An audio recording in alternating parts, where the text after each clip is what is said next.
Hello everyone, আজ আমরা চলে এসেছি কলকাতার অন্যতম জনপ্রিয় আকর্ষণ সায়েন্স সিটিতে। যদি বিজ্ঞান, প্রযুক্তি আর মজার অভিজ্ঞতা একসঙ্গে উপভোগ করতে চান, তাহলে এই জায়গাটি আপনাদের জন্য একদম পারফেক্ট। এখানে রয়েছে বিভিন্ন ইন্টারঅ্যাক্টিভিটি এক্সিবিশন, যেখানে বিজ্ঞানের নানা বিষয়ে সহজ আর মজার উপায়ে বোঝানো হয়েছে। ছোটোর থেকে বড় সব বয়সের মানুষের জন্যই এখানে কিছু না কিছু নতুন শেখার আছে। সবচেয়ে ভালো লাগার বিষয় হলো এখানে শেখার সঙ্গে সঙ্গে প্রচুর মজা করা যায়। এবারে আমরা চলে এসেছি সায়েন্স সিটির অন্যতম মজার অংশ মিরর সেকশনে। এখানে বিশেষ ধরনের বিশেষ আয়না রয়েছে, যেগুলিতে নিজেকে একেবারে অন্যরকম দেখাবে। কোথাও নিজেকে অনেক লম্বা মনে হবে, কোথাও আবার খাটো। কোনো আয়নায় শরীরকে মোটা দেখাবে, আবার কোনোটাই একেবারেই চিকন। আসলে এই মজার দৃশ্যগুলির পেছনে রয়েছে বিজ্ঞানের দারুণ একটি ধারণা।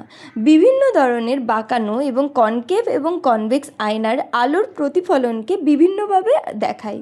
সেই কারণেই আমাদের চোখে প্রতিবিম্বের আকার ও আকৃতি বদলে যায়। এখানে শুধু হাসি ঠাট্টাই নয়, খুব সহজ আর মজার উপায়ে আলোর প্রতিফলনের বিজ্ঞানও শেখা যায়। সত্যি বলতে এই সেকশনটি বাচ্চা থেকে বড় সবাইকেই সমানভাবে আনন্দ দেয়। এরপর আমরা চলে এলাম স্পেস সেকশনে। এই গ্যালারির সবচেয়ে মজার বিষয় হলো এখানে প্রতিটি প্রদর্শনীতেই আপনি নিজে অংশগ্রহণ করতে পারবেন। বোতাম চাপুন, পরীক্ষা করুন আর খেলাতে খেলাতেই বিজ্ঞানের নানা ধারণা খুব সহজেই বুঝে ফেলুন। পরিবার, বন্ধু বা বাচ্চাদের নিয়ে পুরো একটা দিন খুব সুন্দরভাবে কাটানো সম্ভব।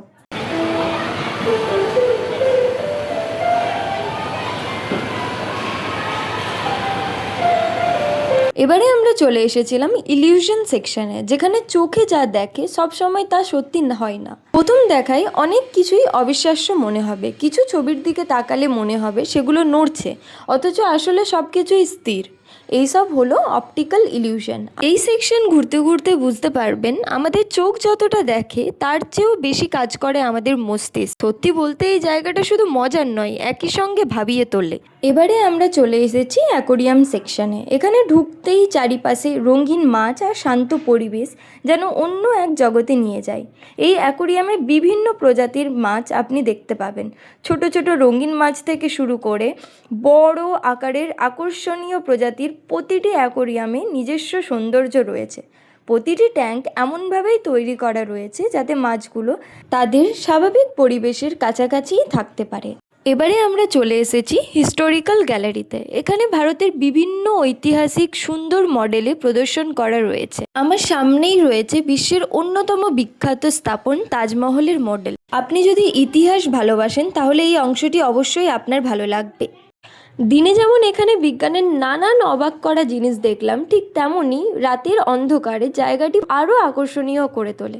চারপাশে আলোয় আরও সুন্দর হয়ে ওঠে। যদি কখনো সায়েন্স সিটিতে আসেন তাহলে চেষ্টা করবেন সন্ধ্যা পর্যন্ত থেকে এই রাতের দৃশ্যটিও উপভোগ করার। দিনের এই অভিজ্ঞতার সঙ্গে রাতের এই আলোর পরিবেশ আপনার ভ্রমণকে আরও স্মরণীয় করে তুলবে। সায়েন্স সিটিতে আপনারা মহাকাশের রহস্য, পৃথিবীর গঠন, ডাইনোসরের জগৎ কিংবা বিজ্ঞান ভিত্তিক নানা আকর্ষণ প্রতিটি অংশই আলাদাভাবে অভিজ্ঞতা দেয়। শুধু পড়ে নয়, দেখে আর অনুভব করেও বিজ্ঞান জানা যায়। আজকে আমার সায়েন্স সিটি এক্সপ্লোর সত্যি দারুণ লেগেছে। যদি কখনো কলকাতা আসেন তাহলে এই জায়গাটি অবশ্যই আপনার এক্সপ্লোর তালিকায় রাখবেন। ভিডিওটি ভালো লাগলে একটি লাইক, সাবস্ক্রাইব এবং কমেন্ট করে দেবেন। ধন্যবাদ।